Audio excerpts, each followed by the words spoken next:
Hello students, मेरा नाम टिंकू जैन। आपका हमारे YouTube channel Tinku Jain chemistry classes में हार्दिक स्वागत है।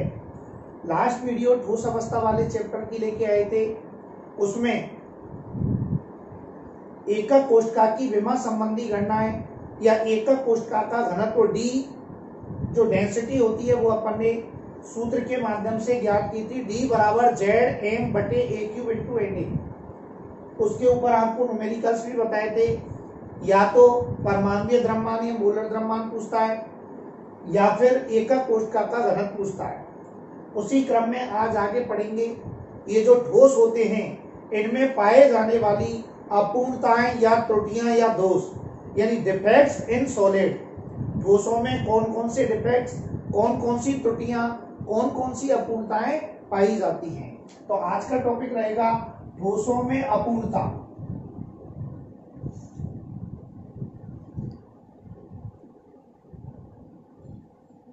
ठोसों में अपूर्णता, जिसको ठोसों में अपूर्णताएं बोले या फिर ठोसों में पाई जाने वाली त्रुटियां या फिर ठोसों में पाए जाने वाले दोष, डिफेक्ट्स इन सॉलिड। ठोसों में कौन कौन सी अपूर्णताएं, त्रुटियां या दोष पाए जाते हैं, क्या क्या डिफेक्ट होते हैं सॉलिड के अंदर, उस पर आज चर्चा करेंगे। देखिए, ठोसों जो होते हैं उनमें अपूर्णता, त्रुटियां, दोष जो होती हैं वो क्यों पाई जाती हैं और इनमें कौन कौन सी त्रुटियां पाई जाती हैं, उनको एक टेबल या चार्ट के माध्यम से अध्ययन करेंगे। तो ठोस जो होते हैं, तो देखिए ठोसों में कौन कौन सी अपूर्णताएं, त्रुटियां या दोष पाए जाते हैं। सबसे पहली बात, ठोस का जो क्रिस्टल होता है, जैसे ये किसी ठोस का क्रिस्टल है, इसमें अवयवी कण इस तरह एक निश्चित व्यवस्था में बंधा हुआ रहता है। इसकी एक नियमित व्यवस्था पाई जाती है। वही क्रिस्टल आदर्श क्रिस्टल कब कहलाता है? आदर्श क्रिस्टल जब उसमें किसी प्रकार की कोई भी त्रुटि नहीं पाई जाती। और ऐसा तभी संभव होता है 0 केल्विन ताप पर। 0 केल्विन ताप, जिसको अपन परम शून्य ताप भी कहते हैं। तो परम शून्य ताप पर ठोस के जो अवयवी कण होते हैं इनमें किसी प्रकार की कोई त्रुटि नहीं पाई जाती। ऐसा ठोस का क्रिस्टल पूर्णतः आदर्श क्रिस्टल कहलाता है। तो सबसे पहले ठोस में अपूर्णता, त्रुटियां क्यों पाई जाती हैं? ठोस जो होते हैं 0 केल्विन ताप या परम शून्य ताप पर किसी प्रकार की अवयवी कणों में कोई त्रुटि नहीं होती, कोई अपूर्णता नहीं पाई जाती, कोई दोष नहीं पाया जाता। अतः 0 केल्विन ताप या परम शून्य ताप पर कोई भी जो क्रिस्टल होता है वो पूर्ण रूप से आदर्श क्रिस्टल कहलाता है। लेकिन सामान्यतः अपन जानते हैं कि 0 केल्विन ताप प्राप्त करना संभव नहीं है। तो कमरे का ताप या थोड़ा सा भी ताप में अपन वृद्धि करेंगे तो थोड़े से ही ताप में वृद्धि करने पर ये जो अवयवी कण होते हैं, ताप में वृद्धि करने पर इन अवयवी कणों को तापीय ऊर्जा मिल जाती है, तापीय एनर्जी मिल जाती है, थर्मल एनर्जी। जैसे ही ताप बढ़ाते हैं क्रिस्टल का, जो 0 केल्विन ताप प्राप्त करना संभव नहीं है। यह एक काल्पनिक स्थिति है कि 0 केल्विन ताप पर कोई भी ठोस का क्रिस्टल पूर्णतः आदर्श क्रिस्टल कहलाएगा। ये काल्पनिक स्थिति है, ऐसा वास्तविकता में नहीं होता है। ठोसों में कुछ न कुछ थोड़ा बहुत दोष, त्रुटि या अपूर्णताएं जरूर पाई जाती हैं। तो 0 केल्विन ताप पर ही कोई क्रिस्टल आदर्श क्रिस्टल कहलाता है, जो काल्पनिक स्थिति है। वास्तविकता में ताप का मान 0 केल्विन से थोड़ा अधिक होता है। और जब ताप अधिक होगा तो ये जो अवयवी कण है इनको तापीय ऊर्जा मिलेगी और तापीय ऊर्जा पाकर इन अवयवी कणों में क्या होने लग जाएगा? कंपन होने लग जाएगा आपस में। और ये अवयवी कणों में कंपन हो जाएगा। या तो अवयवी कणों में कंपन होगा या अवयवी कण अपने नियत स्थान को छोड़कर तापीय ऊर्जा को पाकर क्रिस्टल में और कहीं अन्यत्र चला जाएगा या क्रिस्टल से बाहर भी जा सकता है। इस प्रकार जो अवयवी कणों की नियमित व्यवस्था थी, जो अवयवी कणों की पहले नियमित व्यवस्था थी, नियमित व्यवस्था कब थी? 0 केल्विन ताप पर, जब क्रिस्टल आदर्श क्रिस्टल कहला रहा था। लेकिन ताप बढ़ाने पर अवयवी कण तापीय ऊर्जा को पाकर अवयवी कणों में हलचल उत्पन्न हो जाती है। वो कंपन करते हैं, स्थानांतरण करते हैं क्रिस्टल के अंदर या क्रिस्टल से बाहर भी चले जाते हैं, जिसके कारण उनकी नियमित व्यवस्था क्या हो जाती है? भंग हो जाती है। और नियमित व्यवस्था जब भंग हो जाएगी तो क्रिस्टल में क्या उत्पन्न हो जाएगा? अपूर्णता दोष या त्रुटि उत्पन्न हो जाएगा और ऐसा क्रिस्टल त्रुटिपूर्ण क्रिस्टल कहलाएगा या अपूर्ण क्रिस्टल कहलाएगा। तो आदर्श क्रिस्टल तो 0 केल्विन ताप पर है, लेकिन ताप जब बढ़ाते हैं तो तापीय ऊर्जा से क्रिस्टल के अवयवी कणों में हलचल उत्पन्न हो जाती है, वो डाइवर्ट होने लगते हैं, उनमें क्या उत्पन्न हो जाता है, उनमें विचलन होने लग जाता है। तो अवयवी कणों में विचलन हो जाता है और अवयवी कणों के विचलन के कारण ही ये जो पूरा पूरा क्रिस्टल होता है इसकी नियमित व्यवस्था भंग हो जाती है, जिससे क्रिस्टल क्या प्रदर्शित करने लग जाता है, त्रुटिपूर्ण क्रिस्टल बन जाता है, उसमें त्रुटि या दोष उत्पन्न हो जाता है। तो ऐसे कौन कौन से दोष होते हैं? तो यदि एग्जाम में 1 नंबर में पूछता है कि किसी भी ठोस में अपूर्णता त्रुटियां दोष किस कारण उत्पन्न होते हैं, तो उत्तर देंगे ताप वृद्धि के कारण अवयवी कणों की ताप वृद्धि के कारण अवयवी कणों को अतिरिक्त तापीय ऊर्जा मिलने से उनमें हलचल या विचलन उत्पन्न हो जाता है, जिससे अवयवी कणों की एक नियमित संरचना भंग हो जाती है तथा ऐसा जो क्रिस्टल होता है वो त्रुटि दर्शाने लग जाता है। तो त्रुटि दर्शाने का कारण रहा कि ताप जैसे जैसे बढ़ेगा अवयवी कणों में हलचल होने लग जाएगी और क्रिस्टल त्रुटिपूर्ण, हलचल का मतलब विचलन से, और वो अवयवी कण जब उसमें विचलन हो जाएगा तो या तो वो अपने नियत स्थान से क्रिस्टल से बाहर चला जाएगा या क्रिस्टल में ही अन्यत्र और कहीं चला जाएगा, जिससे वह ऐसा क्रिस्टल दोषपूर्ण क्रिस्टल हो जाता है या त्रुटिपूर्ण क्रिस्टल हो जाता है या अपूर्ण क्रिस्टल कहलाएगा। इस वजह से क्रिस्टल में अपूर्णता त्रुटियां दोष उत्पन्न होते। लेकिन अपन को यहाँ पर यह पढ़ना है कि ऐसे कौन कौन से दोष होते हैं जो क्रिस्टल के अंदर पाए जाते हैं। तो देखिए क्रिस्टलों में जो अपूर्णता त्रुटियां होती हैं उनको एक चार्ट के माध्यम से अपन पढ़ना चाहिए। तो पहला जो दोष होता है वो होता है बिंदु दोष, बिंदु दोष या बिंदु त्रुटि। तो क्रिस्टलों में एक तो त्रुटि पाई जाती है बिंदु त्रुटि, और दूसरी जो त्रुटि होती है वो होती है रेखीय त्रुटि। रेखीय त्रुटि चार्ट को बहुत सावधानी से अपन को पढ़ना है, तो पूरे चार्ट के आधार पर ही टॉपिक कंप्लीट हो जाएगा। अपूर्णता त्रुटियां दोष, तो बिंदु दोष और रेखीय दोष या रेखीय त्रुटि। सबसे पहले विचार करते हैं बिंदु दोष क्या होता है, साथ ही साथ में बताएंगे। जैसे ये कोई क्रिस्टल है और इसमें ये इतने सारे अवयवी कण हैं, यदि इस क्रिस्टल में क्रिस्टल का जैसे ही अपन ने ताप बढ़ाया और ताप बढ़ाने पर इस क्रिस्टल में से कोई अवयवी कण, जैसे ये बीच वाला अवयवी कण अपने नियत स्थान को छोड़ गया और अपनी जगह एक रिक्त का बना गया खाली जगह, ये वर्ग जो बना रहे हैं ये रिक्त स्थान हो गया, उसकी जगह ये स्थान खाली हो गया और वो जो अवयवी कण था वो क्रिस्टल जालक से बाहर चला गया या क्रिस्टल में अन्यत्र चला गया और अपने स्थान पर एक रिक्त स्थान छोड़ गया। तो ये जो वर्ग जो रिक्त स्थान बनाया है ये एक बिंदु बन जाता है क्रिस्टल के अंदर। तो जब क्रिस्टल में अवयवी कण गायब हो जाते हैं, बिंदु दोष का मतलब क्या हुआ, जब क्रिस्टल में क्या गायब हो जाता है, अवयवी कण गायब हो जाता है और उसकी जगह पर एक रिक्त स्थान वर्गाकार जो अपन ने चित्र में यहाँ पर बनाया है ऐसे रिक्त स्थान रह जाता है या रिक्त स्थल अपनी जगह छोड़ जाता है, रिक्त स्थल अपनी जगह छोड़ जाता है। तो इस प्रकार उस अवयवी कण के स्थान पर एक बिंदु नुमा संरचना बन जाती है और ऐसे ही दोष क्या कहलाते हैं, बिंदु दोष कहलाते हैं। अच्छा, रेखीय दोष किसे कहते हैं, जैसे किसी ठोस का क्रिस्टल है और इसमें ये अवयवी कण उपस्थित हैं, ये एक पंक्ति के, दूसरी पंक्ति के, तीसरी पंक्ति के, चौथी पंक्ति के, इस तरह बहुत सारे अवयवी कण हैं। तो किसी क्रिस्टल के अंदर पूरी की पूरी पंक्ति के अवयवी कण, एक पूरी पंक्ति के ही अवयवी कण गायब हो जाते हैं, पूरी की पूरी पंक्ति के अवयवी कण गायब हो गए तो एक रेखा में अवयवी कण गायब हो जाते हैं। तो इस प्रकार उत्पन्न होने वाला दोष क्या कहलाता है, रेखीय दोष कहलाता है। एक बार दोबारा समझें, यदि अवयवी कण अपने स्थान से गायब हुआ है तो होता है बिंदु दोष, उसके स्थान पर रिक्त स्थल बन जाता है और पूरी की पूरी अवयवी कणों की पंक्ति ही गायब हो जाती है, पूरी की पूरी लाइन ही गायब हो जाती है, रेखा गायब हो जाती है। तो ऐसा दोष क्या कहलाता है, रेखीय दोष कहलाता है। रेखीय त्रुटियां अपन के सिलेबस में नहीं है, केवल अपन को कौन सी त्रुटियों पर विचार करना है, बिंदु दोष या बिंदु त्रुटियों पर विचार करना है। तो आइए पढ़ते हैं बिंदु दोष क्या होता है।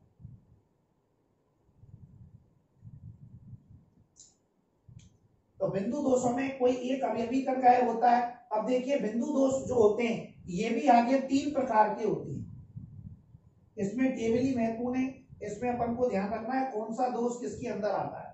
तो बिंदु दोष जो होते हैं वो 3 प्रकार के होते हैं। उसमें पहला अपन लिखेंगे स्टाइकियोमीट्रिकी दोष। स्टाइकियोमीट्रिकी दोष, स्टाइकियोमीट्रिक दोष या त्रुटि। दूसरी होती है, इसको कहेंगे नॉन स्टाइकियोमीट्रिक, नॉन स्टाइकियोमीट्रिक दोष या त्रुटि, नंबर 2। और तीसरे होते हैं जिनका नाम है अशुद्धता दोष।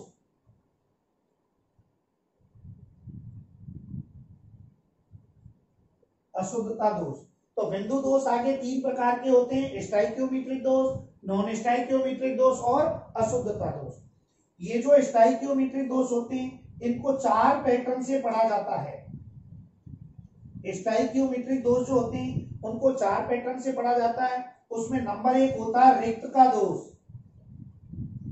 रिक्त का दोष या रिक्त का त्रुटि।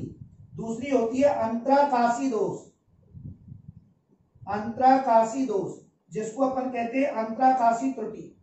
तीसरी अपन यहां पर प्रयोग करेंगे शॉर्टकी दोष, शॉर्टकी दोष या शॉर्टकी त्रुटि। और चौथा प्रयोग करेंगे फ्रेंकेल दोष, फ्रेंकेल दोष या फ्रेंकेल त्रुटि। तो ये जो स्टाइकियोमीट्रिक दोष हैं इनको 4 अलग अलग पार्टों में पढ़ेंगे, रिक्त का दोष, अंतराकाशी दोष, शॉर्टकी दोष और फ्रेंकेल दोष। ये जो नॉन स्टाइकियोमीट्रिक दोष होते हैं इनको भी 4 प्रकार से पढ़ेंगे, इनको भी 4 प्रकार से पढ़ेंगे। उसमें पहला पढ़ेंगे धनायन का अभाव, अभाव का मतलब कमी से। दूसरा पढ़ेंगे ऋणायन का अभाव, ऋणायन का अभाव या ऋणायन की कमी। तीसरा पढ़ेंगे धनायन का आधिक्य, धनायन का आधिक्य, आधिक्य का मतलब अधिकता से यहां पर। और अगला पढ़ेंगे ऋणायन का आधिक्य, ऋणायन का आधिक्य। तो नॉन स्टाइकियोमीट्रिक दोष भी 4 पैटर्न से पढ़ेंगे, धनायन की कमी, ऋणायन की कमी, धनायन की अधिकता, ऋणायन की अधिकता। और स्टाइकियोमीट्रिक दोष भी 4 प्रकार का, रिक्त का दोष, अंतराकाशी दोष, शॉर्टकी दोष, फ्रेंकेल दोष। और ये जो अशुद्धता दोष होता है एक ही प्रकार का होता है, अशुद्धता दोष। तो सबसे पहले आपको दिमाग में थीम ये बनानी है कि ठोसों में पाई जाने वाली अपूर्णता त्रुटियां, कि ठोस त्रुटियां क्यों प्रदर्शित करता है। क्योंकि ठोस में जो क्रिस्टल होता है उसका जैसे जैसे ताप बढ़ाते हैं अवयवी कणों में अतिरिक्त तापीय ऊर्जा मिलने से विचलन उत्पन्न हो जाता है और उनकी नियमित संरचना भंग हो जाती है, जिसके कारण क्रिस्टल त्रुटिपूर्ण हो जाता है और दोष प्रदर्शित करता है। आगे ये कि ठोसों में अपूर्णता त्रुटियां दोष जो होते हैं वो 2 प्रकार के होते हैं, बिंदु दोष और रेखीय दोष। यदि क्रिस्टल में पूरी की पूरी एक अवयवी कणों की सीध की पूरी पूरी पंक्ति गायब हो जाए तो दोष कौन सा कहलाएगा, रेखीय दोष। एक पूरी पूरी लाइन या रेखा पंक्ति गायब हो जाती है तो नाम से रेखा, इसलिए रेखीय दोष। और यदि कोई अवयवी कण ही गायब हो और अपनी जगह रिक्त स्थल छोड़ देता है तो दोष क्या कहलाएगा, बिंदु दोष। अपन के सिलेबस में एनसीईआरटी और आरबीएससी राजस्थान बोर्ड और एनसीईआरटी दोनों ही सिलेबस में कौन से दोषों की व्याख्या है, बिंदु दोष। तो बिंदु दोष सिलेबस में तो केवल इन्हीं पर चर्चा करेंगे। बिंदु दोष जो होते हैं वो आगे 3 प्रकार के होते हैं, कैपिटल ए, इसको कैपिटल बी कहते हैं, इसको 3 की जगह कैपिटल सी कहते हैं। तो कैपिटल ए पहला होता है स्टाइकियोमीट्रिक दोष, दूसरा होता है नॉन स्टाइकियोमीट्रिक दोष और सी होता है अशुद्धता दोष। अब स्टाइकियोमीट्रिक दोष जो होता है वो 4 प्रकार से अपन पढ़ेंगे उसको डिटेल में, रिक्त का दोष, अंतराकाशी दोष, शॉर्टकी दोष, फ्रेंकेल दोष। और नॉन स्टाइकियोमीट्रिक है उसको भी 4 प्रकार से पढ़ेंगे, धनायन का अभाव या कमी, ऋणायन का अभाव यानी ऋणायन की कमी, धनायन का अधिक, ऋणायन का अधिक। और अशुद्धता जो दोष होता है वो एक ही प्रकार का होता है।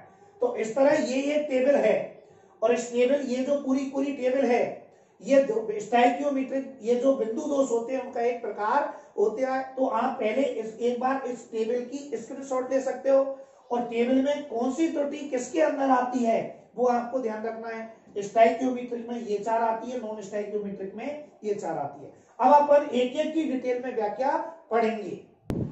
तो देखिए देखते हैं स्टाइकियोमेट्रिक दोष क्या होता है। स्टाइकियोमेट्रिक दोष, नॉन स्टाइकियोमेट्रिक दोष और अशुद्धता दोष। तो पहले सबसे पहले पढ़ेंगे स्टाइकियोमेट्रिक दोष क्या होता है। तो स्टाइकियोमेट्रिक दोष, तो एक एक ये पूरा चार्ट हो गया। अब एक एक की डिटेल में बात करेंगे, स्टाइकियोमेट्रिक, नॉन स्टाइकियोमेट्रिक और अशुद्धता दोष।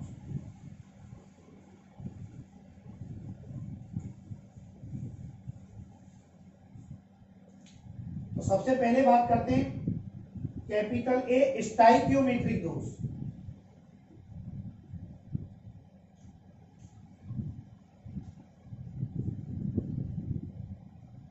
स्टाइकियोमेट्रिक दोष, देखिए इन दोषों के अंदर केवल दो ही शब्द अपन को ध्यान में रखने। उसमें एक तो ये ध्यान में रखना है कि जो स्टाइकियोमेट्रिक दोष होते हैं इनका एक दूसरा नाम और होता है, इनको कहते हैं आंतर दोष, या इन्हीं का दूसरा नाम है ऊष्मागतिक दोष। बहुत ध्यान से समझना है टॉपिक। एग्जाम में कोई सा भी दोष पूछ लेता है तो अपन को ये पता नहीं लग पाता किसमें क्या उत्तर दें। तो सबसे पहले स्टाइकियोमेट्रिक दोष को ही आंतर दोष या ऊष्मागतिक दोष भी कहते हैं। ये स्टाइकियोमेट्रिक त्रुटि का दूसरा नाम है आंतर त्रुटियां या ऊष्मागतिक त्रुटियां। त्रुटि बोलो, दोष बोलो, एक ही बात है। दूसरा शब्द अपन ध्यान में रखेंगे कि ये जो स्टाइकियोमेट्रिक दोष होते हैं इनमें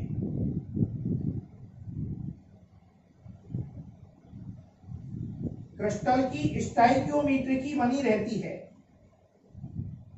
स्टाइकियोमेट्रिक बनी रहती है।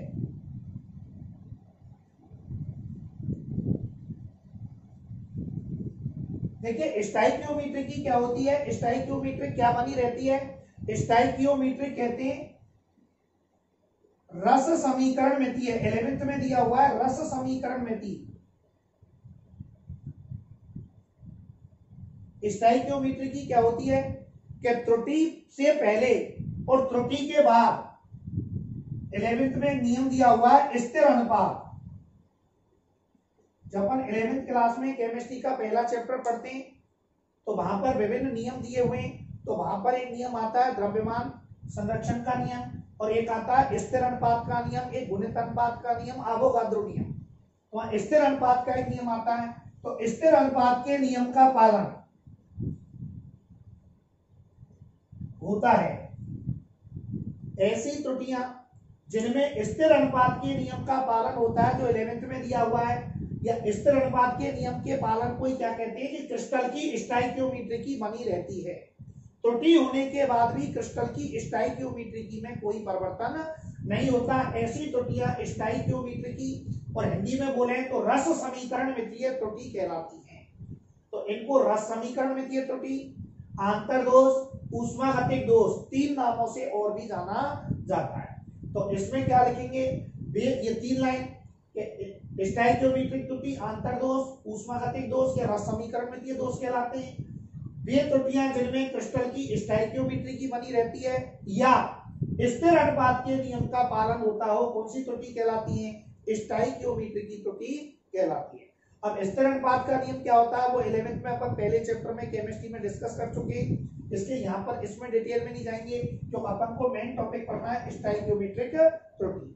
अब ये जो स्टाइकियोमेट्रिक त्रुटि होती है, इन स्टाइकियोमेट्रिक त्रुटियों के लिए एक एग्जाम में प्रश्न आता है। ये प्रश्न बहुत ही विशेष ध्यान में देने वाला है और एग्जाम में पूछता है कि स्टाइकियोमेट्रिक त्रुटियां आधारभूत रूप से शब्द जोड़ देता है। यदि एग्जाम में आता है स्टाइकियोमेट्रिक त्रुटि, अभी अपन ने चार्ट में बताया कि चार होती हैं। एक होती है रिक्ता त्रुटि, दूसरी अंतराकाशी, तीसरी शॉर्ट की और चौथी फ्रैंक है। लेकिन एग्जाम में यदि प्रश्न पूछता है कि स्टाइकियोमेट्रिक त्रुटि आधारभूत रूप से कितने प्रकार की होती है, तो आधारभूत रूप से स्टाइकियोमेट्रिक त्रुटि कितने प्रकार की होती है, दो प्रकार की होती है बेसिक। और दो प्रकार की कौन कौन सी होती है उनके नाम भी अपन लिख सकते हैं। उसमें एक तो होती है रिक्त का दोष, रिक्त का दोष पहले नंबर वाली जो चार्ट में बताई, और दूसरी होती है अंतराकाशी दोष। अंतराकाशी दोष देखो किसके अंदर क्या आना है वो अपन ध्यान में रखेंगे। तो यदि एग्जाम में आपसे पूछता है कि स्टाइकियोमेट्रिक त्रुटि, क्या शब्द लगाए, आधारभूत रूप से कितने प्रकार की होती है नाम लिखो। तो दो प्रकार और दो में नाम क्या लिखेंगे, पहला रिक्त का दोष, दूसरी कौन सी हो जाएगी, अंतराकाशी दोष। लेकिन यदि डायरेक्ट पूछ ले कि स्टाइकियोमेट्रिक त्रुटि कितने प्रकार की होती है, डायरेक्टली प्रश्न को समझना, स्टाइकियोमेट्रिक त्रुटि कितने प्रकार की होती है डायरेक्ट पूछता है तो भी उत्तर क्या लगेगा, दो प्रकार की। लेकिन तब नाम कौन सा आएगा, एक तो आएगा शॉर्ट की त्रुटि, शॉर्ट की दोष, और दूसरा कौन सा आएगा, फ्रैंकेल दोष। ये थोड़ा सा इसमें आपको ध्यान में रखना है, गलती मत करना एग्जाम में, बार बार बता रहा हूं। यदि एग्जाम में आधारभूत रूप शब्द आता है कि स्टाइकियोमेट्रिक त्रुटि आधारभूत रूप से कितने प्रकार की होती है, और डायरेक्ट पूछ ले स्टाइकियोमेट्रिक त्रुटि कितने प्रकार की होती है, दोनों में उत्तर तो दो प्रकार है, लेकिन नाम पूछता है आधारभूत रूप से दो प्रकार तो होते हैं, रिक्त और अंतराकाशी, मूल रूप से आधारभूत रूप से। और सामान्य पूछ ले स्टाइकियोमेट्रिक त्रुटि कितने प्रकार की होती है, दो प्रकार की, नाम एक शॉर्ट की दूसरी फ्रैंकेल। अब एक एक करके बात करेंगे, पहले आधारभूत रूप से रिक्त और अंतराकाशी दोष क्या होते हैं, फिर सामान्य रूप से शॉर्ट की और फ्रैंकेल दोष क्या होते हैं। तो स्टाइकियोमेट्रिक दोष में आप ये 4-5 लाइनें लिख सकते हो। पहली, जैसे अंतर दोष, ऊष्मागतिक दोष या रस समीकरण मितीय दोष भी कहते हैं, वे त्रुटियां जिनमें क्रिस्टल की स्टाइकियोमेट्री की बनी रहती है, स्थिर अनुपात के नियम का पालन होता है, स्टाइकियोमेट्रिक त्रुटि कहलाती है। अगली लाइन में, इन त्रुटियों स्टाइकियोमेट्रिक त्रुटि आधारभूत रूप से दो प्रकार की होती है, रिक्त का दोष तथा अंतराकाशी दोष। और अगली लाइन, स्टाइकियोमेट्रिक त्रुटि दो प्रकार की होती है, डायरेक्ट शब्द है तो शॉर्ट की दोष तथा फ्रैंकेल दोष। अब एक एक करके बात करेंगे, तो शुरुआत करेंगे रिक्त का दोष क्या है, फिर अंतराकाशी दोष क्या है, शॉर्ट की दोष क्या है और फ्रैंकेल दोष क्या है। देखिए रिक्त का दोष और अंतराकाशी दोष क्या होते हैं, एक एक करके बात करेंगे, दोनों को कंपेयर करके बताएंगे। तो एक तरफ अपन ने लिख दिया नंबर 1, आधारभूत रूप से स्टाइकियोमेट्रिक दोष दो प्रकार के, रिक्त का दोष और अंतराकाशी दोष। तो एक तरफ तो अपन व्याख्या करेंगे रिक्त का दोष की, दूसरी तरफ व्याख्या करेंगे अंतराकाशी दोष की। कई बार इन दोनों में डिफरेंस भी पूछ लेता है, तो अलग अलग पूछता है तो भी व्याख्या हो जाएगी, और कंपेयर करके अपन इनमें डिफरेंस भी जान सकेंगे। तो सबसे पहले बात करते हैं रिक्त का दोष। तो देखिए रिक्त का दोष जो होता है, कोई भी जो क्रिस्टल होता है, जैसे ये कोई क्रिस्टल है,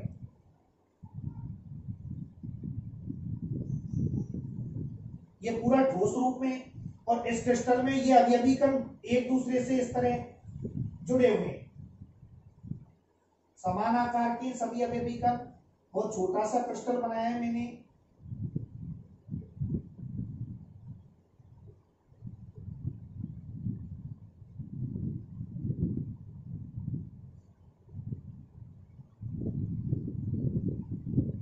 ये ऐसे सभी अवयवी कण उपस्थित है। अब इस क्रिस्टल जालक का जब निर्माण होता है, अभी सभी परमाणु व्यवस्थित रूप में हैं, सभी गोले, लेकिन जब क्रिस्टल जालक का निर्माण होता है तो ताप के कारण, ताप पाकर ये अवयवी कण अपने स्थान से विचलित होने लगता है, और कोई भी अवयवी कण अपना नियत या निर्धारित स्थान छोड़कर, जैसे ये अवयवी कण है, माना ये अवयवी कण अपना नियत या निर्धारित स्थान छोड़ जाता है और अपनी जगह पर ये वर्ग जो बना रहे हैं, ये रिक्त स्थान है। अवयवी कण तो जालक से बाहर निकल गया और अपनी जगह पर क्या छोड़ गया, एक रिक्त का छोड़ जाता है, रिक्त स्थान। ये जो वर्ग बनाया है ये क्या कहलाएगी, रिक्त का। तो इस प्रकार उत्पन्न जो दोष होगा वो क्या कहलाएगा, रिक्त का दोष कहलाएगा। तो कैसे लिखेंगे, किसी क्रिस्टल जालक का निर्माण होते समय कोई अवयवी कण अपने नियत या निर्धारित स्थान को छोड़कर ताप पाकर क्रिस्टल जालक से बाहर निकल जाता है और अपने स्थान पर एक नया रिक्त स्थान या रिक्त स्थल या रिक्तियां बना जाता है। इस प्रकार उत्पन्न होने वाला दोष रिक्त का दोष कहलाता है। अब जब इस प्रकार रिक्त का दोष उत्पन्न होता है तो अपन कॉमन सेंस गणित में यदि फिजिक्स की बात करें तो फिजिक्स में घनत्व क्या होता है, इकाई आयतन में उपस्थित परमाणुओं की संख्या। पहले कितने परमाणु थे, 9, लेकिन जब क्रिस्टल में एक अवयवी कण अपने रिक्त स्थान अपनी जगह छोड़ गया, बाहर चला गया, तो अब परमाणु 8 रह गए, नहीं कम रह गए। तो यदि रिक्त का दोष उत्पन्न होगा तो ऐसी स्थिति में क्रिस्टल का जो घनत्व है वो क्या हो जाएगा, कम हो जाएगा, क्योंकि इकाई आयतन में अवयवी कणों की संख्या कम पड़ जाएगी, क्यों, वो परमाणु तो क्रिस्टल जालक से बाहर चला गया। तो जब भी रिक्त का दोष उत्पन्न होगा उस स्थिति में क्रिस्टल का घनत्व क्या हो जाता है, कम हो जाता है। और ये जो रिक्त का दोष वाली त्रुटि है ये कब उत्पन्न होती है, कैसे यौगिकों में उत्पन्न होती है, तो यहां पर ध्यान रखेंगे अनआयनिक यौगिकों में। अनआयनिक यौगिकों में यदि एग्जाम में 1 नंबर में पूछता है कि रिक्त का दोष किस प्रकार के यौगिकों में उत्पन्न होता है, तो उत्तर लगेगा अनआयनिक यौगिक। अनआयनिक का मतलब है ऐसे यौगिक जिनमें धनायन और ऋणायनों का निर्माण नहीं हो, पॉजिटिव नेगेटिव आयन नहीं बनते हो, उनमें कौन सा दोष उत्पन्न होता है, रिक्त का दोष उत्पन्न होता है। और जब ये रिक्त का दोष उत्पन्न हो जाएगा तो ऐसा जो त्रुटिपूर्ण क्रिस्टल है उस क्रिस्टल का घनत्व क्या हो जाता है, कम हो जाता है। क्योंकि अवयवी कण, रिक्त का दोष किसे कहते हैं, क्रिस्टल जालक का निर्माण होते समय कोई अवयवी कण अपने नियत या निर्धारित स्थान को छोड़कर क्रिस्टल जालक से बाहर चला जाता है और अपने स्थान पर नई रिक्तियां उत्पन्न करता है। ऐसा दोष रिक्त का दोष कहलाता है। यह अनआयनिक यौगिकों में पाया जाता है और इस दोष के उत्पन्न होने के बाद क्रिस्टल का घनत्व पहले से क्या हो जाता है, कम हो जाता है, क्योंकि इकाई आयतन में अवयवी कणों की संख्या क्या पड़ जाती है, कम पड़ जाती है। इसी के पैरेलल दूसरा पढ़ते हैं अंतराकाशी दोष। देखिए अंतराकाशी दोष क्या होता है, जैसे ये कोई क्रिस्टल जालक था, छोटा सा क्रिस्टल जालक बनाया है,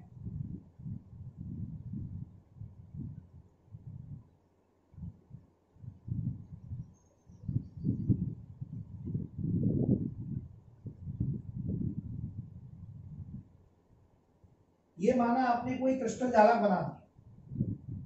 अब इस क्रिस्टल जालक का जब निर्माण होता है तो कोई क्रिस्टल जालक का निर्माण होते समय कोई अवयवी कण इसकी तरह, कोई अवयवी कण, देखो जब जालक का निर्माण होता है क्रिस्टल जालक का तो ये अवयवी कणों के बीच में क्या छूट जाते हैं, अंतराकाशी रिक्त स्थान। ये जो 4 अवयवी कण के बीच में ये जो गैप है, ये खाली स्थान क्या कहलाते हैं, अंतराकाशी रिक्त स्थान। कौन से रिक्त स्थान कहलाते हैं, अंतराकाशी रिक्त स्थान। तो क्रिस्टल जालक का निर्माण होते समय कोई अवयवी कण अपने नियत या निर्धारित स्थान को छोड़कर ये वर्ग बनाया, इसका मतलब यहाँ पर क्या उत्पन्न हो गई, रिक्ति। इस अवयवी कण ने अपना नियत या निर्धारित स्थान छोड़ दिया और इसमें तो स्थान छोड़कर कहाँ जाता है, क्रिस्टल जालक से बाहर, रिक्त का दोष में। और यहाँ पर अवयवी कण अपना नियत या निर्धारित स्थान छोड़ देता है और छोड़ने के बाद में किसमें चला जाता है, क्रिस्टल के ही किसी अन्य अंतराकाशी रिक्त स्थान में चला जाता है। जैसे यहाँ पर ये अंतराकाशी रिक्त स्थान है तो इसमें ये अवयवी कण आ गया, यहाँ से अवयवी कण अपना नियत स्थान छोड़ देता है और इस किसी भी अंतराकाशी रिक्त स्थान में आ सकता है। तो इस प्रकार उत्पन्न होने वाली जो त्रुटि है, चूंकि अवयवी कण कहाँ पर गया, अंतराकाशी रिक्त स्थानों में, इसलिए ऐसी त्रुटि क्या कहलाती है, अंतराकाशी दोष या अंतराकाशी त्रुटि कहलाती है। तो ये अंतराकाशी रिक्त स्थानों में जाता है अवयवी कण, इसलिए ये अंतराकाशी त्रुटि कहलाती है। तो आप बड़े ध्यान से समझेंगे कि रिक्त का दोष में अवयवी कण हट जाता है और क्रिस्टल जालक से ही बाहर चला जाता है, अपने स्थान पर रिक्त का छोड़ देता है। लेकिन अंतराकाशी दोष में अवयवी कण अपने नियत स्थान को तो छोड़ता है, लेकिन नियत स्थान को छोड़कर जालक से बाहर नहीं जाता है, उसी क्रिस्टल में अन्य किसी अंतराकाशी रिक्त स्थान में चला जाता है। तो इस प्रकार उत्पन्न होने वाला दोष अंतराकाशी दोष कहलाता है। यदि आपसे मैं प्रश्न पूछूं कि क्या अंतराकाशी दोष उत्पन्न होने के लिए पहले रिक्त का दोष होना जरूरी है कि नहीं, आप समझो अंतराकाशी दोष कब उत्पन्न होगा, जब अवयवी कण अपना स्थान छोड़ेगा और अंतराकाशी रिक्त स्थान में जाएगा। लेकिन जब अवयवी कण अपना स्थान छोड़ेगा तो अपनी जगह पर यह वर्गाकार क्या बनाएगा, रिक्तियां। इसका मतलब अंतराकाशी दोष होने के लिए पहले कौन सा दोष होना जरूरी है, रिक्त का दोष हो जाता है। क्यों, अपनी जगह छोड़ेगा तो रिक्त स्थान बन जाएगा और वो रिक्त स्थान ही क्या कहलाता है, रिक्त का दोष कहलाता है। तो अंतराकाशी दोष उत्पन्न होने के से पहले कौन सा दोष होना आवश्यक है, रिक्त का दोष। लेकिन रिक्त का दोष होने के लिए अंतराकाशी दोष होना पहले आवश्यक नहीं है। दोनों में अंतर समझ में आ गया होगा। अंतराकाशी दोष जब होता है तो उससे पहले रिक्त का दोष तो अवश्य ही होगा। तो ये जो क्रिस्टल के अंतराकाशी रिक्त स्थानों में अवयवी कण आ जाता है। अब रही घनत्व की बात, तो कई बार जब अंतर आता है तो जल्दबाजी में गलती हो जाती है, रिक्का दोष में घनत्व क्या होता है? कम। तो अंतराकाशी दोष में जल्दबाजी में स्टूडेंट क्या लिख देते हैं कि घनत्व क्या हो गया? अधिक। लेकिन आप ध्यान दीजिए, यहाँ तो अवयवीकरण जालक से बाहर गया। पहले कितने अवयवीकरण थे क्रिस्टल में जब दोष नहीं हुआ? अंतराकाशी 9। और अब भी जो कण है अवयवीकरण वो जालक से बाहर नहीं गया अंतराकाशी रिक्त स्थान में, तो अब भी अवयवीकरण कितने क्रिस्टल में? 9। ये तो रिक्त ही है, और अवयवीकरण एक यहाँ अतिरिक्त रिक्त स्थान में आ चुका है अंतराकाशी में, तो अब भी अवयवीकरण 9 है। तो इकाई आयतन में त्रुटि से पहले भी 9 अवयवीकरण, त्रुटि के बाद भी 9 अवयवीकरण। तो यहाँ पर घनत्व बढ़ता नहीं है, घनत्व कैसा रहता है? अपरिवर्तित रहता है। ये पोस्ट बात ध्यान देने की। तो जब अंतर पूछता है रिक्का और अंतराकाशी दोष में, तो रिक्का में तो लिखेंगे इसमें घनत्व कम हो जाता है, अंतराकाशी में लिखेंगे इसमें घनत्व अपरिवर्तित रहता है, कम। तो यहाँ जल्दबाजी में ज्यादा नहीं लिखेंगे कि घनत्व ज्यादा हो जाता है। समझो अवयवीकरण जालक से बाहर नहीं गया, पहले जितने थे अब भी उतने ही है क्रिस्टल में, तो अवयवीकरण वो अंतराकाशी रिक्त स्थान में गया है, लेकिन क्रिस्टल के अंदर तो ही है। इसी कारण यहाँ पर घनत्व क्या रहता है? अपरिवर्तित रहता है क्रिस्टल का। और ये दोष भी कैसे यौगिकों में पाया जाता है? अनआयनिक यौगिकों में पाया जाता है। दोनों ही दोष ऐसे यौगिकों में पाए जाते हैं जिनमें क्या नहीं बनते? आयन नहीं बनते। अब मैं आपको क्लियर कर दूं, ये तो हो गए रिक्का दोष और अंतराकाशी दोष, ये दोनों के चित्र हो गए। इसमें घनत्व कम, इसमें अपरिवर्तित, दोनों ही अनायनिक यौगिकों में पाए जाते हैं। इसमें अवयवीकरण अपने नियत स्थान को छोड़कर जालक से बाहर चला जाता है, इसमें अवयवीकरण अपने नियत स्थान को छोड़कर क्रिस्टल के ही किसी अन्य अंतराकाशी रिक्त स्थान में प्रविष्ट हो जाता है, तो अंतराकाशी दोष उत्पन्न होता है। तो रिक्का दोष और अंतराकाशी दोष स्टाइकियोमेट्रिक दोषों के आधारभूत रूप से दो प्रकार होते हैं, रिक्का दोष, अंतराकाशी दोष। लेकिन इन्हीं दोषों को जब अपन अनायनिक यौगिकों की बजाय कैसे यौगिकों में पढ़ें? इन्हीं दोषों को अनायनिक यौगिकों की बजाय कैसे यौगिकों में अध्ययन करते हैं? आयनिक यौगिकों में अध्ययन करते हैं। उस स्थिति में ही ध्यान रखना, ये जो रिक्त का दोष होता है, ये रिक्त का दोष ही कौन सा दोष बन जाता है? शॉर्टकी दोष बन जाता है। तो शॉर्टकी दोष और रिक्त का दोष आप ये मानो एक ही टर्म है, लेकिन अंतर क्या है? जब आयनिक यौगिकों की बात करेंगे तो शब्द शॉर्टकी दोष बोलेंगे, जब रिक्त का दोष अनायनिक यौगिकों की बात करेंगे तब यही क्या शब्द हो जाता है? रिक्त का दोष। सेम ऐसे ही आयनिक यौगिकों में, अनायनिक यौगिकों में अंतराकाशी दोष होता है, और जब आयनिक यौगिकों में इसी का अध्ययन करते हैं तो ये कौन सा दोष बन जाता है? ये फ्रेंकेल दोष बन जाता है, फ्रेंकेल दोष। तो एग्जाम की दृष्टि से ये सभी त्रुटियों में सबसे मोस्ट है शॉर्टकी तथा फ्रेंकेल दोष। तो शॉर्टकी और जब अनायनिक यौगिकों में पढ़ते हैं स्टाइकियोमेट्रिक दोष, तब तो ये रिक्का और अंतराकाशी दोष कहलाते हैं जो आधारभूत रूप से होते हैं। और आयनिक यौगिकों में जब भी स्टाइकियोमेट्रिक दोष पढ़ेंगे तब इन्हीं का नाम बदलकर रिक्का का नाम बदलकर क्या हो जाएगा? शॉर्टकी दोष, और अंतराकाशी दोष को क्या कह देते हैं? फ्रेंकेल दोष कह देते हैं। तो आइए अध्ययन करते हैं शॉर्टकी और फ्रेंकेल दोष क्या होते हैं। आयनिक यौगिकों में शॉर्टकी दोष और फ्रेंकेल दोष जो स्टाइकियोमेट्रिक दोष के दो प्रकार होते हैं, तो इसको भी बिल्कुल कंपेयर करके पढ़ेंगे। नंबर 1 शॉर्टकी दोष, नंबर 2 फ्रेंकेल दोष। ये स्टाइकियोमेट्रिक दोष के डायरेक्ट दो प्रकार होते हैं, शॉर्टकी दोष और फ्रेंकेल दोष। और वहां पर आधारभूत रूप से दो प्रकार होते हैं, वो अनायनिक यौगिकों में होते हैं, एक रिक्का दोष और एक अंतराकाशी दोष। और आयनिक यौगिकों में इन्हीं को कहते हैं, रिक्का को कहते हैं शॉर्टकी दोष और अंतराकाशी दोष को कहते हैं फ्रेंकेल दोष। तो आइए विचार करते हैं, इनको भी अंतर पूछता है एग्जाम में। त्रुटियों वाले पार्ट में सबसे महत्वपूर्ण पार्ट है, एग्जाम में आते रहते हैं शॉर्टकी दोष और फ्रेंकेल दोष। तो सबसे पहले बात करते हैं शॉर्टकी दोष की। देखिए शॉर्टकी दोष में क्या होता है, जैसे ये कोई क्रिस्टल जालक है, सबसे पहले तो आयनिक यौगिकों में पाया जाएगा,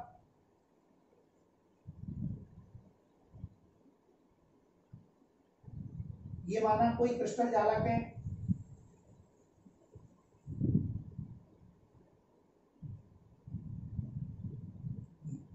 तो सबसे पहले शॉर्टकी और फ्रेंकेल दोनों ही दोष कैसे यौगिकों में पाए जाते हैं? तो यहां पर लिख सकते हैं आयनिक यौगिकों में, और ये भी कैसे यौगिकों में पाया जाता है? फ्रेंकेल दोष आयनिक यौगिकों में, अभी बताएंगे डिटेल में, दोनों ही आयनिक यौगिकों में पाए जाते हैं। और रिक्कर अंतराकाशी अनायनिक यौगिकों में पाए जाते हैं। तो आयनिक क्रिस्टल का चित्र बनेगा प्लस माइनस धनायन ऋणायन, माना धनायन ए प्लस ले लें, ऋणायन बी माइनस ले लें। तो ए प्लस ये धनायन हो गया, बी माइनस ऋणायन हो गया, ए प्लस धनायन हो गया। इस तरह ये धनायन और ऋणायन व्यवस्थित कर दिए पर ये आयनिक क्रिस्टल लेना पड़ेगा, क्योंकि ये आयनिक यौगिकों में पाया जाता है। अब शॉर्टकी दोष में क्या होता है, जब किसी क्रिस्टल जालक का निर्माण होते समय कोई धनायन अपने नियत या निर्धारित स्थान को छोड़कर क्या बना देता है, रिक्तियां बना देता है, वही वर्गाकार। कोई धनायन अपने नियत या निर्धारित स्थान को छोड़कर क्रिस्टल जालक से बाहर चला जाता है, और जब ये क्रिस्टल जालक से बाहर चला जाएगा तो आवेश का संतुलन करने के लिए, भाई जैसे ए प्लस बाहर गया तो कितना प्लस चार्ज कम पड़ गया, ए। तो आवेश, क्रिस्टल के आवेश को संतुलित करने के लिए उसी क्रिस्टल का अन्य कोई भी ऋणायन, जैसे ये बी माइनस, अपने नियत या निर्धारित स्थान को छोड़कर क्रिस्टल जालक से बाहर चला जाता है, ऐसे। तो शॉर्टकी दोष किस तरह बोलेंगे, किसी क्रिस्टल जालक का निर्माण होते समय कोई धनायन अपने नियत या निर्धारित स्थान को छोड़कर क्रिस्टल जालक से बाहर चला जाता है, तथा आवेश का संतुलन बनाने के लिए उसी क्रिस्टल का अन्य कोई ऋणायन अपने नियत या निर्धारित स्थान को छोड़कर भी क्रिस्टल जालक से बाहर चला जाता है। इस प्रकार संपूर्ण क्रिस्टल में जितने धनायन बाहर जाते हैं जालक से, उतनी ही संख्या में ऋणायन भी बाहर जाते हैं, ताकि क्रिस्टल में आवेश का संतुलन बना रहे। तो इस प्रकार उत्पन्न होने वाली त्रुटि शॉर्टकी त्रुटि या शॉर्टकी दोष कहलाती है। कैसे लिखेंगे, भाई जितने धनायन बाहर जाएंगे, क्यों धनायन ए प्लस है और ऋणायन बी माइनस संकेत द्वारा माना है, तो धनायन बाहर जाएगा तो प्लस चार्ज कम हो जाएगा, तो उसका बैलेंस करने के लिए उतने ही ऋणायन क्रिस्टल जालक से बाहर चले जाते हैं, जिससे क्रिस्टल आवेश की दृष्टि से विद्युत की उदासीनता बनाए रखता है, आवेश का संतुलन क्रिस्टल में बना रहता है। तो किसी क्रिस्टल जालक में निर्माण होते समय कोई धनायन अपने नियत या निर्धारित स्थान को छोड़कर क्रिस्टल जालक से बाहर चला जाता है, तथा आवेश को संतुलित करने के लिए उसी क्रिस्टल का अन्य कोई ऋणायन भी क्रिस्टल जालक से बाहर चला जाता है। जितनी संख्या में धनायन क्रिस्टल जालक से बाहर जाते हैं, उतनी ही संख्या में ऋणायन भी बाहर जाते हैं। इस प्रकार क्रिस्टल में, अब कॉमन सेंस लगाओ, क्रिस्टल में धनायन भी बाहर चले गए, क्रिस्टल से उतनी संख्या में ऋणायन बाहर चले गए, किसका संतुलन बनाने के लिए, आवेश का संतुलन बनाने के लिए। तो धनायन और ऋणायन बाहर चले जाते हैं, तो इस प्रकार उत्पन्न होने वाला दोष क्या कहलाता है, शॉर्टकी दोष कहलाता है। अच्छा, धनायन ऋणायन जब बाहर जाएंगे तो धनायन और ऋणायनों की संख्या में क्या हो जाएगी, कमी। क्रिस्टल में धनायन ऋणायन की संख्या में क्या हो जाएगी, कमी। और कमी को अपन वैसे इंग्लिश में क्या कहते हैं, सॉल्ट। तो आप इससे उल्टा नहीं होगा, गलती नहीं होगी। आप ऐसे ध्यान में रखें कि क्रिस्टल में जितने धनायन बाहर जाते हैं, उतने ही क्रिस्टल में ऋणायन बाहर जाते हैं, जिससे क्रिस्टल के अंदर धनायन और ऋणायनों की संख्या क्या पड़ जाती है, सॉल्ट, कम। और सॉल्ट से ही नाम क्या ध्यान रख सकते हैं, इस प्रकार त्रुटि शॉर्ट की त्रुटि कहलाती है, शॉर्ट की दोष कहलाता। उल्टा नहीं होगा, ध्यान में रखना। जब धनायन ऋणायन की संख्या सॉल्ट पड़ जाएगी, कम पड़ जाएगी, तो त्रुटि क्या कहलाती है, शॉर्ट की दोष कहलाता है। और फ्रेंकेल दोष क्या होता है, देखो दोनों को कंपेयर करते हुए बता रहे हैं, इसके साथ ही साथ में इसकी भी बात करेंगे। तो फ्रेंकेल दोष में भी ये माना क्रिस्टल है, ये समान आकार के सभी गोले क्रिस्टल के अंदर, ये माना कोई क्रिस्टल जालक है, क्योंकि ये भी आयनिक यौगिकों में पाया जाता है।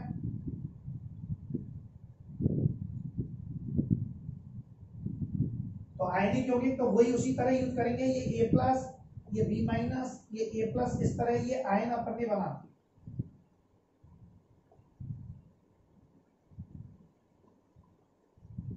शॉर्टकी दोष में क्या हो, फ्रेंकेल दोष में क्या होता है, क्रिस्टल जालक का निर्माण होते समय कोई धनायन अपने नियत या निर्धारित स्थान को छोड़कर, कोई धनायन या फिर कोई ऋणायन, दोनों में से कोई सा भी हो सकता है, लेकिन कोई धनायन जैसे ए प्लस अपना नियत या निर्धारित स्थान छोड़ देता है, और अपना नियत या निर्धारित स्थान छोड़कर क्रिस्टल जालक से बाहर नहीं जाता है। इसमें तो जालक से बाहर जाता है शॉर्टकी में, इसलिए शॉर्ट हो जाती है संख्या, शॉर्ट की दोष नाम ध्यान रखेंगे। और इसमें धनायन या रेनाइन अपने नियत या निर्धारित स्थान को छोड़कर कहां चला जाता है? इन अंतराकाशी रिक्त स्थानों में कहीं भी चला जाता है। जैसे ये यहां से और ये अंतराकाशी रिक्त स्थान में आ गया, तो अपना नियत या निर्धारित स्थान को छोड़ दिया और अंतराकाशी रिक्त स्थान में आ गया, तो इस प्रकार उत्पन्न होने वाला दोष क्या कहलाता है? फ्रेंकेल दोष कहलाता है। लेकिन ये कैसे यौगिकों में? आयनिक में। अब आप कंपेयर करो, जो आधारभूत रूप से जो दोष स्टोइकियोमेट्रिक दो प्रकार के थे, रिक्तकार अंतराकाशी, तो अंतराकाशी दोष में ऐसा ही होता है, वहां पर अवयवी कण अंतराकाशी रिक्त स्थान में आता है। लेकिन वो अनायनिक यौगिक थे, प्लस माइनस वाले नहीं थे, यहाँ पर आयनिक यौगिकों में है। इसका मतलब जो अनायनिक यौगिकों में अंतराकाशी दोष होता है उसी को आयनिक यौगिक में किस दोष के नाम से जानेंगे? फ्रेंकेल से।